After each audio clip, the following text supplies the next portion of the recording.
देखिए, एक तो ये कि ग्वादर किताब मेला एक रवायत है। मैं समझता हूँ कि सैयद ज़हूर शाह आशूमी के नाम पर जो ऑडिटोरियम बना हुआ है, यहाँ पर मुसलसल ये 9वां किताब मेला हो रहा है आज।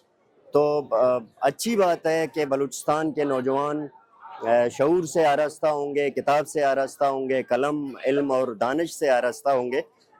यहाँ पर मैं सजेस्ट करूँगा कि बलूचिस्तान के तमाम नौजवान, खुसूसन जो तालिब इल्म हैं, वो इन स्टॉलों को विज़िट करें, किताबों को पढ़ें, किताबों का मुतालिया भरपूर करें, क्योंकि इस वक्त जो बलूच को सबसे ज़्यादा बलूच नौजवान को ज़रूरत है, उसको मुतालिया और शऊर और इल्म की ज़रूरत है। बलूचिस्तान में रियासत को बिल्कुल रोशनी से खौफ है।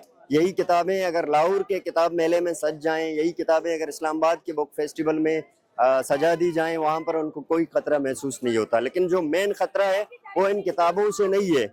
इन किताबों को जब हम बलूचिस्तान में लोग सजाते हैं स्टालें, तो यहाँ पर उनको खौफ ये महसूस होती है कि बलूच का जो नौजवान है, बलूचिस्तान की जो नई नस्ल है, उन किताबों से जो है ना, जब आशना हों, किताब बीनी से आशना हों, तो वो अपनी कौमी हुकूक से आशना होंगे। कौमी जो महरूमियाँ हैं उन पर सवाल उठाएंगे। रियासती जो पॉलिसियाँ हैं, जो बलूचिस्तान के वसाइल की एक्सप्लॉयटेशन है, शऊर की एक्सप्लॉयटेशन है, बलूच नौजवानों की सरगर्मियों पर, शऊरी सरगर्मियों पर जो पाबंदी है, उन पे जो है ना सवाल उठाएंगे। तो इस चीज़ का डर है। बाकी किताबों में कोई इस तरह की चीज़ नहीं है जिससे कोई बड़ी खुद को एटमी ताकत कहने वाले रियासत को डर महसूस हो। किताबों में सिर्फ शऊर है, तो इनको शऊर से डर है।